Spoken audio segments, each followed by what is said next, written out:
8장 30절 말씀입니다. 로마서 8장 30절요.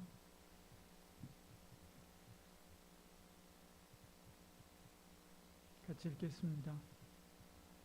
또 미리 정하신 그들을 또한 부르시고 부르신 그들을 또한 의롭다 하시고 의롭다 하신 그들을 또한 영화롭게 하셨느니라. 아멘. 칼빈의 5가지 중요한 교리를 함께 나누고 있는데요. 딱딱한 내용들이 있지만 짤막짤막하게 가고 있습니다. 이제 한 3분의 2 정도 거의 이제 막바지에 이르고 있습니다. 불가항력적 은혜가 뭔가라고 하는 것을 우리는 지난 시간에 나눴고요. 오늘은 불가항력적인 은혜라고 하는 것은 하나님께서 우리에게 은혜 베푸시는데 그 은혜에 대해서 나 못해요, 나 싫습니다 라고 할 수 없다, 불가하다 라고 하는 거죠. 불가한데 그러면 근거가 뭐냐, 뭘 가지고 불가하다고 그렇게 이야기할 수 있느냐 라고 하는 이야기입니다. 불가항력적인 은혜가 우리에게 주어지는 근거, 하나님께서 우리에게 은혜 베푸실 때 우리가 그 은혜를 거절할 수 없다라고 우리가 확언할 수 있는 근거가 뭔가 라고 하는 것에 대한 이야기입니다. 하나는 하나님의 부르심입니다. 우리 부르심은 외적인 부르심과 내적인 부르심으로 나누어 볼 수가 있습니다. 외적인 부르심은 하나님께서 여러분에게 복음으로 부르시는 것을 말하죠. 그래서 전도하고 예수님을 믿어야 돼, 우리 교회 가자 라고 해서 교회에 오는 것, 이게 바로 외적인 부르심입니다. 이 외적인 부르심은 누구에게나 다 주어질 수 있죠. 누구에게나 다 전도할 수 있고요. 또 누구에게나 전해야 됩니다. 이 외적인 부르심에 의해서 여러분들은 지금 여기 와 있는 것이죠. 여기 와서 이 자리에 앉아서 하나님을 예배하고 그러고 있는 것이죠. 이 외적인 부르심은 차별 없이 누구에게나 주어지고 전해질 수 있습니다. 믿음의 가정에서 태어남으로 혹은 전도자의 말을 듣고 혹은 전도지를 보고 또 혹은 어떤 성도의 삶을 보고 나 교회 가야 되겠다라고 마음 먹고 교회 가는 것이죠. 혹은 뉴스를 보다가 뉴스를 보다가 내가 교회를 가야 되겠다 그런 마음이 들어서 문득 교회에 오기도 합니다. 안 갈 수도 있죠. 안 갈 수도 있습니다. 거절할 수도 있습니다. 아니면 다니다가 중간에 그만둘 수도 있고요. 할 수 있습니다. 우리 주일학교 아이들 같은 경우에는 나 교회 끊었어요. 학원 끊듯이 끊었어요. 그렇게 이야기하는 애들 여러분 있지 않습니까? 그처럼 그렇게 할 수가 있습니다. 이게 바로 외적인 부르심입니다. 또 하나는 내적인 부르심이 있습니다. 내적인 부르심은 하나님이 정하신 자들을 그 마음에 믿음을 부어주셔서 그를 부르시는 것을 말합니다. 믿어지게 하는 것이죠. 이것은 내가 하는 게 아닙니다. 일방적으로 하나님께서 내게 그 믿음을 주시는 거죠. 여러분 중에도 아마 있을 것입니다. 주님, 저 잘 믿고 싶은데 믿어지지가 않아요. 그래서 부모님이 다 이제 신앙생활 잘 하시는데, 근데 자기는 이제 그래서 부모님 따라서 어려서부터 교회 다녔는데 정작 나는 믿어지진 않아요. 믿어지진 않는데 그냥 교회 왔다 갔다 하는 거예요. 그냥 기독교인으로 태어났을 뿐이에요. 이게 이제 이런 이들은 뭐가 아직 안 돼 있는 거예요? 내적인 부르심이 아직 없는 거예요. 내적인 부르심은 하나님이 우리의 마음속에 믿음을 쑥 집어넣어서 거절할 수 없게 만드는 거죠. 그래서 그냥 믿어지는 거예요. 그리고 믿지 않을 수가 없는 거죠. 믿지 않을 수가 없는. 그 믿음을 버릴 수가 없는 것입니다. 이게 바로 내적인 부르심입니다. 여러분 톨스토이의 소설 안나 카레니나 여러분 잘 아시죠? 유명한 안나 카레니나 소설 있죠. 러시아의 귀족입니다. 안나는 러시아의 귀족이고요. 남편은 고위공직자죠. 결혼해서 자녀를 낳고요. 행복하게 잘 삽니다. 근데 좀 불량하게 사는 오빠 도와주려고 가다가 사고를 만났죠. 사랑의 사고죠. 그래서 어떤 남자를 갑자기 보고 사랑하게 됩니다. 근데 그 사랑에 폭 빠지게 되죠. 사고처럼 사랑에 빠진 것입니다. 그리고 남편, 자녀 다 잃어버립니다. 다 포기합니다. 사회적인 명성, 러시아의 귀족으로서의 삶, 그것도 다 포기합니다. 그 안정된 삶을 포기하고 그 남자를 선택하는 거죠. 그리고 따라갑니다. 따라가가지고 어떤 삶이 자기 앞에 펼쳐져 있는지를 알면서도 불구하고 그 사랑에 끌려서 가는 거죠. 불륜이죠, 불륜. 그런데도 그 젊은 애인인 브론스키는 나중에 안나를 떠나잖아요. 안나를 떠납니다. 안나가 비참해져서 나중에 이 소설의 끝은 안나가 이 브론스키를 만났던 곳에서 자살하죠. 자살하는 것으로 끝납니다. 사랑에 빠져서 헤어나오지 못하는 경우죠. 여러분도 살다 보면 이런 일들 만날 수 있습니다. 사고처럼 이런 일들 만날 수 있습니다. 어떤 결과를 초래할 줄 압니다. 어떤 어려움이 있는 줄 압니다. 그리고 자신이 사회적으로 어떤 지탄을 받을지도 알고요. 자신이 얼마나 어떤 죄를 짓고 있는지도 압니다. 그런데도 불구하고 거기에서 헤어나오지 못해요. 그런 사람도 있어요. 여러분도 그런 상황을 만날 수 있습니다. 사랑해서는 안 되는 사람은 사랑할 수도 있는 거죠. 그러나 여러분, 제가 한 이 말을 기억하십시오. 하나님의 사랑 외에는 절대적인 사랑 없습니다. 다 상대적인 사랑입니다. 나머지는 다 상대적인 겁니다. 아닌 것은 아니라고 딱 정리해야 돼요. 마음에서 딱 정리하고 돌아서야 됩니다. 그러지 않고 핑계대서는 안 돼요. 죄에 대한 욕망이 우리를 그렇게 생각하도록 계속해서 그렇게 만드는 것입니다. 그렇지 않고 그 마음을 계속해서 키우면 결국 그 불길에 휩싸여서 죽게 돼요. 사람의 사랑이 이렇게 중독성이 있는 거예요. 그런데 하나님의 사랑은 어떻게 하겠습니까? 오죽하겠습니까? 하나님의 사랑의 덫에 딱 걸리면요, 빠져나올 수가 없는 거죠. 하나님의 사랑의 포로가 되면 빠져나올 수가 없는 것입니다. 그 무엇이라도, 로마서에서 그렇게 말씀하죠. 그 무엇이라도 그리스도의 사랑에서 끊을 수 없느니라. 저 하늘의 것이나 땅의 것이나 그 무엇이라 할지라도, 고난이고 아픔이고 그 무엇이라 할지라도, 심지어 죽음이라 할지라도 하나님의 사랑에서 우리를 끊을 수가 있다 없다? 없다. 성경은 아주 분명하게 단언하고 있는 것을 봅니다. 하나님이 정하셨는데, 하나님이 우리에게 사랑을 부어주시고 우리를 사랑하시는데 저 싫어요 라고 말할 수가 없는 거죠. 하나님이 부르시는데 못 들은 채 할 수 없고요. 없습니다. 그렇다고 해서 하나님이 가만둡니까? 끝까지 찾아가서 듣게 하십니다. 보게 하시고 깨닫게 하시죠. 하나님이 의롭다고 하시는데 이 사람이 안 돼요 라고 할 수가 없다는 것이죠. 하나님께서 작정하신 사람은 결국 다 믿게 되는 것입니다. 결코 거절할 수 없는 거죠. 이 첫 번째 근거는 뭐냐면 이처럼 내적인 부르심입니다. 하나님이 내 마음속에 딱 주는 거예요. 그 마음을 주는 거죠. 두 번째 근거는 우리가 거듭난다라고 하는 것입니다. 거듭남은 죽은 영혼이 다시 살아나는 것을 말해요. 첫 번째로 우리 저와 여러분이 태어날 때 첫 번째로 태어날 때 태어나고 싶어서 태어났습니까? 이 시대에 태어나고 싶어서 태어났습니까? 여러분, 내가 누구누구 그리고 남편 누구누구 아내 누구누구의 집에 태어나고 싶습니다. 장녀로 태어나고 싶습니다. 장남으로 태어나고 싶습니다. 해가지고 태어났습니까? 그렇지 않죠. 나 175cm로 태어나게 해주세요 라고 해서 태어났습니까? 그렇지 않습니다. 이것은 다 하나님이 정해주신 거예요. 우리가 그것에 대해서 하나도 우리가 손댈 수가 없어요. 내가 어떻게 할 수 있는 게 아니에요. 하나님이 정해주시는 거죠.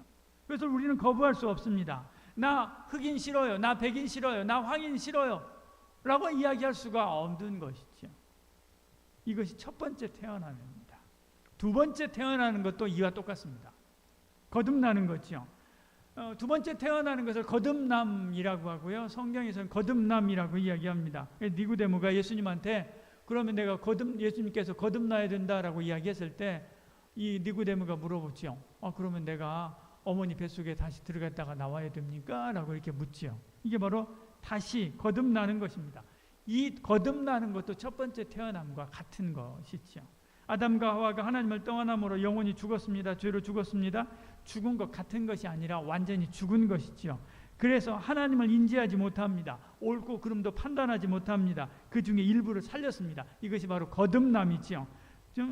저는 바울로 거듭나고 싶은데요. 저는 베드로로 거듭나고 싶은데요. 할 수가 없는 거예요. 하나님이 거듭나게 한 거예요. 저 1살 때 거듭나고 싶은데요. 저 10살 때 거듭나고 싶은데요. 저 100살 때 거듭나고 싶은데요. 할 수가 없는 거예요. 하나님이 거듭나게 하시는 거예요. 하나님이 하나님의 때에 거듭나게 하시는 것입니다. 이것은 내가 거부할 수 있는 것도 아니고요. 선택할 수 있는 것도 아닙니다. 불가항력이죠. 하나님의 은혜입니다. 에베소 2장 1절 이렇게 말씀합니다. 그는 허물과 죄로 죽었던 너희를 살리셨도다. 나사로가 죽었습니다. 예수님께서 좀 늦게 왔습니다. 죽었죠. 사흘이나 되었습니다. 마리아가 예수님께서 나사로 어디 있냐? 라고 이야기하니까 마리아가 무덤에 들어갔습니다. 갈 것도 없습니다. 이미 냄새가 납니다. 라고 이야기합니다. 근데 예수님께서 갔어요. 가가지고 무덤 앞에 서서 무덤 돌 굴려내라 라고 이야기하고요. 나사로라 나와라 그렇게 이야기합니다. 그때 죽은 나사로를 살려내는데 그때 죽은 나사로가 아니요 나 천국에 지금 와 있는데 내 영혼은 지금 천국에 와 있는데 나 가기 싫어요 라고 이야기할 수 있어요 없어요? 없다는 거죠. 나와라 라고 하면 그 생명을 호출하면 그는 그 즉시 나오는 거예요. 걸어 나오는 거예요. 이게 바로 거듭남입니다. 저와 여러분이 나사로와 같이 우리의 영혼이 죽었던 거예요. 죽은 우리를 하나님께서 주님께서 호출해내는 십자가의 은혜로 호출해내는 것입니다. 그것에 대해서 우리가 거부할 수 있다 없다? 없다. 우리는 주님의 명령에 저항할 권세도 힘도 능력도 지혜도 없는 거죠. 그런데 천주교나 알미니안주의자들은 거절할 수 있다라고 주장하고 이야기합니다. 그러나 저항할 이유도 조차도 없는 것이지. 빛과 어둠이 있는데 빛이 옵니다. 어둠이 야 빛아 너 오지 마라고 이야기할 수 있나요? 없는 거예요. 어둠은 빛이 오면 그냥 자연스럽게 녹아지고 사라지고 물러가는 것뿐입니다. 이와 똑같은 거예요. 하나님이 우리를 부르시면 우리는 그냥 자연스럽게 우리는 그저 하나님께로 나오게 되는 것이고요. 하나님의 자녀로 살아가는 것입니다. 이처럼 생명이 오는데 죽음이 거부할래야 거부할 수가 없는 것이지요.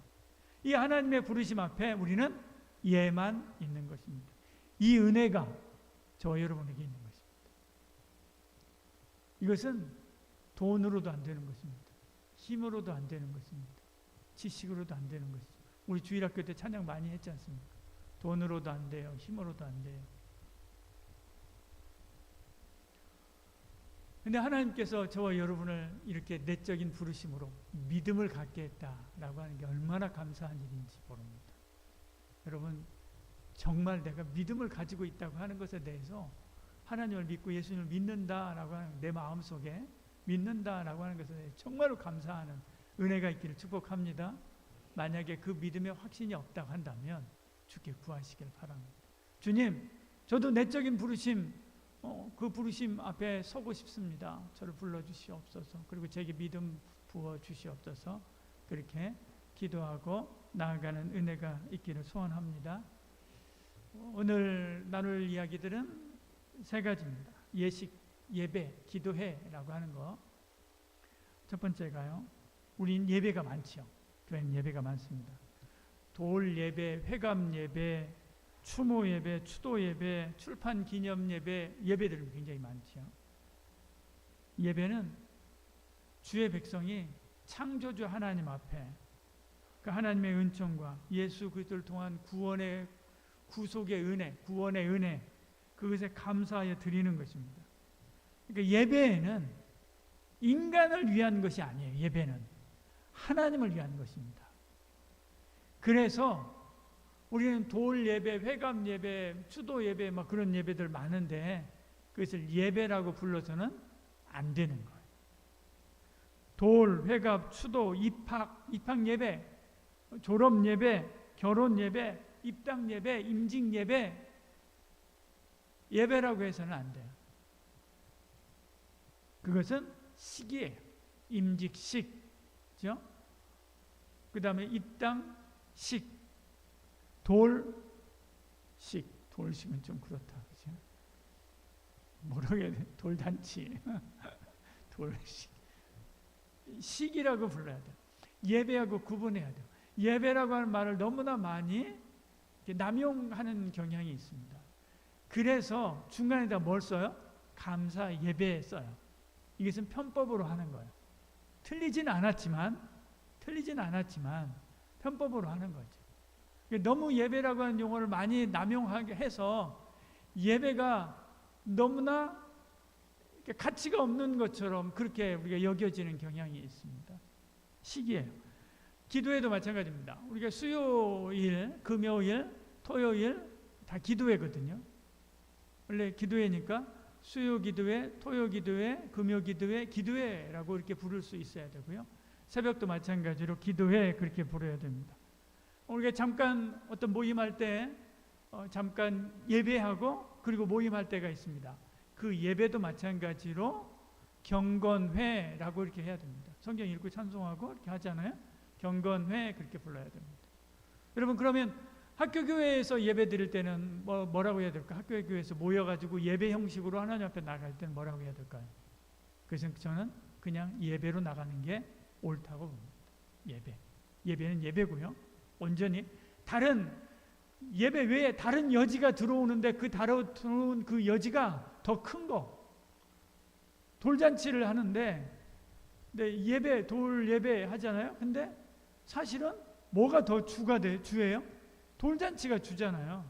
그런 경우에는 예배를 써서는 안 된다는 것이죠. 왜? 하나님보다 사람이 더 부각되기 때문에 그렇습니다. 또 하나는 우리가 뉴스에도 많이 나오죠. 연결식이라고 하는 말을 많이 쓰지 않습니까? 교회 안에서도 연결식이라고 하는 단어를 쓸 때가 있습니다. 장례에서 사용하는 예식, 이게 장례식을 말하는 거잖아요. 장례에서 사용하는 예식, 입관 예배, 유로 예배, 발인 예배, 하관 예배 이렇게 있습니다. 제일 먼저는 입관 예배를 제일 먼저 해요. 그 다음에 발인 예배를 하고요. 입관 예배는 시신을 고인을 관에다 넣을 때, 그 다음에 발인 예배는 이제 화장장이나 장지로 나갈 때, 출발할 때, 장례식장에서 나갈 때 발인 예배를 하고요. 그 다음에 하관 예배는 이제 땅을 파고 관을 넣을 때, 넣기 직전에 혹은 넣어놓고 그리고 이제 예배 드리고 그 다음에 묻는 거죠. 이렇게 예배를 드립니다. 위로 예배는 그냥 저녁 때 하는 거고 이렇게 드리는 건데, 여기도 예배를 붙이는 것이 합당하지 않다. 우리는 그렇게 우리 교회는 지금 예배 이렇게 씁니다. 그렇게 이야기합니다. 대신에 뭘 써야 돼요? 입관식, 발인식, 하관식 이렇게 불러야 됩니다. 연결식이라고 하는 단어도 교회에서는 쓰면 안 된다. 왜? 연결식의 의미가 뭐냐면 영원히 이별한다라고 하는 뜻입니다. 영원히 이별한다. 고별식이라고 이렇게 쓰기도 합니다. 그러니까 이것은 작별을 구하는 것인데요. 근데 성도는 다시 만날 거잖아요. 천국에서 우리 다시 만나잖아요. 그러니까 연결식이라고 하는 표현이 옳지가 않은 거지. 대신에 뭘 써야 돼요? 장례식 이렇게 써야 됩니다. 장례식. 그래서 저도 다음부터는 장례식 이렇게 순서지 만들 때 장례식 그렇게 쓰도록 그렇게 하겠습니다. 이게 참 우리가 처음에 배울 때, 우리가 어려서 신앙생활 할 때 우리의 이렇게 뇌 속에 딱 박힌 것이요 정말 무섭습니다. 제가 전에도 당신이라고 하는 용어에 대해서 함께 말씀 나눴잖아요. 저는 이 용어에 대해서 글을 쓰기 시작하고 하면서부터 제가 어느 날 국어 보다가 알았어요. 근데 나중에 보니까 이제 그게 다 그러더라고요. 근데 그걸 계산해보면 한 20년 됐어요. 20년 정도를 제가 이 단어를 그렇게 틀리게 쓰지 않으려고 애를 썼었는데요. 지지난주인가요? 마지막 제가 기도하다가 제가 놀랐어요. 제가 그 기도 안에서 당신이라는 용어를 쓰고 있더라고요. 그래서 제가 정말 놀랐습니다. 저는 안 쓰는 줄 알았어요. 그러니까 여러분 이것은 조심해야 돼요. 알고 있을 뿐만 아니라 늘 의식하면서 조심하려고 그렇게 하시길 바랍니다. 마지막으로 하나 더. 사무제. 사무제 여러분 이야기 많이 들었죠. 사무제라고 하는 게 있습니다. 사무제는 장례한 후에 얼마 있다가 이제 산소에 가는 것을 말합니다. 가서 제사를 드리죠. 이게 바로 사무제라고 합니다. 우제라고 하는 것은 장례를 마친 후에 지내는 제사를 말합니다. 우제가요. 근데 보통 3번이 있습니다. 초우제, 그 다음에 제우제, 사무제 이렇게 있습니다. 근데 초우제는 그날 드리는 거예요. 그날. 오늘 장례식 했으면 오늘 한 번 더 가는 거예요. 이게 다 장례식 끝나고 나서 저는 이게 잘 몰랐는데 예전에 저희 아버님이 그러시더라고요. 장례식 다 끝나고 다 하고 다 가신 후에 저녁 때가 됐는데 또 다시 갔어요. 또 뭐하러 또 가나? 조금 전에 왔는데? 그렇게 생각했었는데 이게 바로 초우제. 초우제, 제우제, 사무제가 있는데 보통 지금은 이제 초우제, 제우제는 안 하고요. 사무제를 주로 합니다. 그래서 3일 만에 보통 가는데 제우제나 사무제는 꼭 3일 만에 가는 것은 아니고요. 제우제 같은 경우에는 우리가 갑을 병정 하잖아요. 갑신년 무슨 그렇게 하잖아요. 그렇게 이제 연도를 따라서 갑을 병정 이렇게 해서 가기도 하고요. 달도 마찬가지로 갑을 병정이 있습니다. 날짜도 마찬가지로 갑을 병정이 있습니다. 그 갑은 양이고 을은 음이에요. 갑을 병은 양이고요. 정은 음이에요. 이런 식으로 가는 건데 제우제는 음일 때 가요. 그러니까 날짜가 그 날이 음일 때. 그러니까 갑을 을일 때 병정 정일 때 가는 거예요. 그때 제우제를 가고요. 그 다음에 사무제 같은 경우는 양일 때를 가요. 갑의 날, 정의 날 이때 가는 거예요. 꼭 3일은 아니고요. 또 4일일 수도 있고요. 5일일 수도 있고요. 그 날짜에 저기에 따라서 이렇게 달라요. 근데 어쨌든 그렇게 해서 가는 거예요. 가서 하는 게 뭐냐면 제사를 드릴 뿐만 아니라 하는 게 뭐냐면 옛날에는 이렇게 시체를 묻고 나면 짐승들이 먹을 게 없으니까 짐승들이 와서 파가지고 시체를 뜯어먹어요. 그러니까 그것을 방지하기 위해서 다시 한번 확인하기 위해서 가는 거예요. 가서 산소를 다시 한번 확인하고 그리고 오는 것인데 지금은 뭐예요? 지금은 대부분 90% 이상이 화장하잖아요. 90% 이상이 화장하기 때문에 그렇게 맞춰서 갈 필요도 없고 가서 제사 드리는 것은 당연히 우리는 안 하지만 맞춰서 갈 필요도 없고 그 날짜를 맞춰서 갈 필요도 없고 그냥 지난 후에 가족들이 한 번 더 슬픔을 서로 보듬어 주기 위해서 모여서 한 번 가서 같이 보고 그리고 오는 것은 괜찮죠. 그렇지만 가서 뭐 제사 지내거나 하는 건 아니지만 그렇게 날짜를 맞춰서 가거나 할 필요도 없고 사무제를 드린다 할 필요도 없는 거고요. 그저 그냥 모여가지고 그렇게 하면 될 것 같습니다. 대신에 그것을 뭐 명칭을 딱 꼭 붙인다면 첫 성명 이 정도로 붙여가지고 해서 모임을 가지고 가족들끼리 하면 될 것 같습니다. 오늘 여기까지 함께 하겠습니다. 기도하겠습니다. 사랑이 많으신 우리 하나님, 하나님께서 날 구원하시고 택하여 주시고 하나님의 자녀 삼아 주신 은혜 감사합니다. 나를 내적으로 부르시고 내 마음속에 예수 그리스도를 믿는 믿음 가지게 하시고 그 믿음으로 하나님을 나의 하나님, 나의 아버지로 고백하고 예수님을 나의 주로 고백하게 하신 은혜 감사합니다. 아버지 하나님, 이 은혜 붙잡고 살게 하여 주시옵소서. 거절할 수 없음을 압니다. 주 떠나 살 수 없음을 압니다. 내가 어디로 도망친다 할지라도 주님이 찾아오사 나를 붙잡으시고 그리고 나와 함께 하여 주실 줄 믿습니다. 아버지 하나님, 이제 내 마음속에 예수를 믿는 믿음이 있사오니 주님만을 믿고 따르는 삶, 세상 바라보지 않고 주만을 바라보고 살아가는 삶 살아갈 수 있도록 은총을 더해 주시옵소서. 아버지 하나님, 우리 한 주간의 삶 가운데 함께 하시고 은혜 베풀어 주시옵소서. 평안케 하여 주시옵소서. 복되게 하여 주시옵소서. 시험 본 우리